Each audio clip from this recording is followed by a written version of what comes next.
Ukraine's Volodymyr Zelenskyy said on Sunday that he's ready to hand over captured North Korean soldiers to their leader, Kim Jong-un.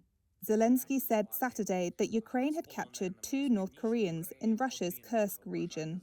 Now he says he would hand them over in exchange for Ukrainian soldiers held captive in Russia. If Kim Jong-un remembers these citizens at all and can arrange an exchange for our soldiers held in Russia, we can transfer these soldiers. In a post on X, Zelenskyy shared a video showing the interrogation of 2 bandaged men who were presented as North Korean soldiers.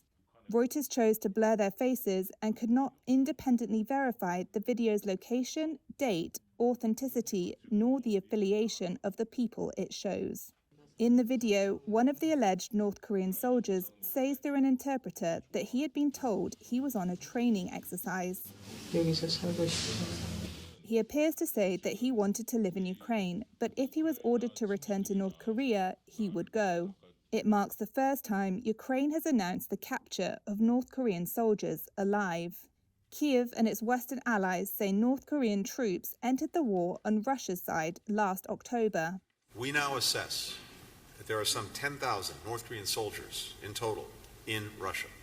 Ukrainian and Western assessments calculate that around 11,000 troops from Russia's ally, North Korea, have now been deployed in the Kursk region to support Moscow's forces. Russia has neither confirmed nor denied their presence. A South Korean lawmaker briefed by the country's spy agency said on Monday that North Korean troop fatalities and injuries in combat against Ukrainian forces have likely exceeded 3,000. They attributed that rising number to a lack of understanding of modern warfare and the way Russia used the North Korean military. The lawmaker also said that North Korean authorities appear to have called for its troops to commit suicide to evade capture. Firefighters raced over the weekend to contain 2 Los Angeles wildfires that burned for a 6th straight day on Sunday. The inferno has been fanned over the course of the week by what are known as the Santa Ana winds, which reached hurricane strength earlier in the week.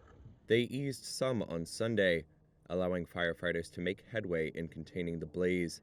But high winds were expected to return, and Los Angeles County Fire Chief Anthony Maroney warned that the threat was not over. Elevated critical fire weather conditions will continue through Wednesday.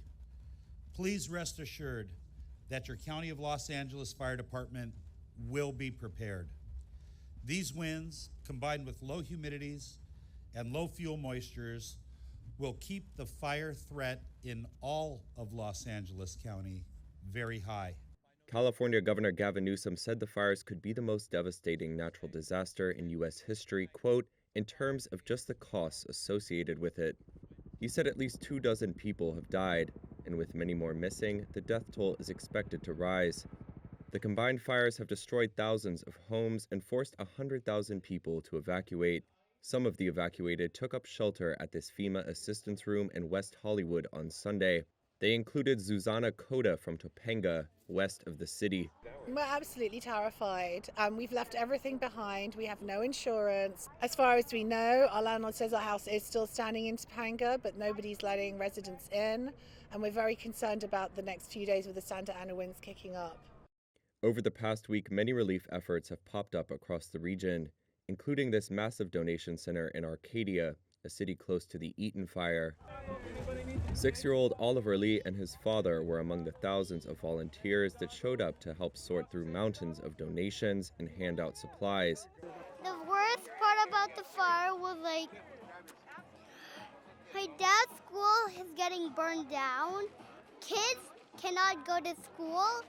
Kids and grown-ups are homeless. They don't have anywhere to live. Private forecaster AccuWeather has estimated the damage and economic loss at $135 to $150 billion. Newsom on Sunday signed an executive order to help expedite the monumental rebuilding effort ahead. It will temporarily suspend environmental regulations for destroyed homes and businesses. Страна выступает за построение многополярного мироустройства. Надо сделать все для того, чтобы была возможность у граждан самим определять свое будущее, А это может только суверенное государство. Выстраивая отношения, мы придерживаемся принципов дружбы, взаимного сотрудничества, отсутствия двойных стандартов. Без диалога нет доверия. Мы одинаково понимаем важность разговора и необходимость принятия решений по развитию отношений между нашими странами. From 8mm cameras to floppy disks and vintage Sony devices, this museum in Tokyo lets people touch and play with gadgets of the past that were once part of people's everyday lives. The Extinct Media Museum opened to the public in January 2023. It focuses mostly on outdated cameras and phones. Its oldest items are motion picture cameras from the early 20th century.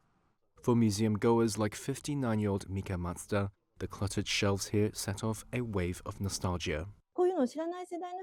It is fascinating not only for generations unfamiliar with these items, but also for those who lived through those times. Seeing these pieces feels like I'm having a flashback of our own lives. It reminded me of how things were back then. I used to have so much fun. Deputy Museum Curator Barbara Asker says the museum's principle is that eventually all media gadgets, except for paper or stone carvings, will fall into disuse or break down. The items on display, which are mostly donated, are to share the fun with everyone. So the Extinct Media Museum encourages people to handle everything that's on display. You can't really tell the weight of this camera just by looking at it. You won't know how heavy it is and that you have to carry it like this. Equipment often has a certain smell. There's a lot of information you can gain by holding it in your hands, such as smell. We want visitors to experience those items using all 5 of the human senses, rather than just looking at the display through glass. The museum regularly accepts donations. The day Reuters visited, automobile designer Hisashi Ito brought in a small handheld watch and cassette tapes, old items he was thrilled to share with others. I would feel happy if people found them interesting. Even if I keep those gadgets at home, they will probably just be thrown away when I die, so it's better to share them and let people enjoy them. The museum's opening hours vary according to its website, with fees for admission except for children, who may step into the past for free.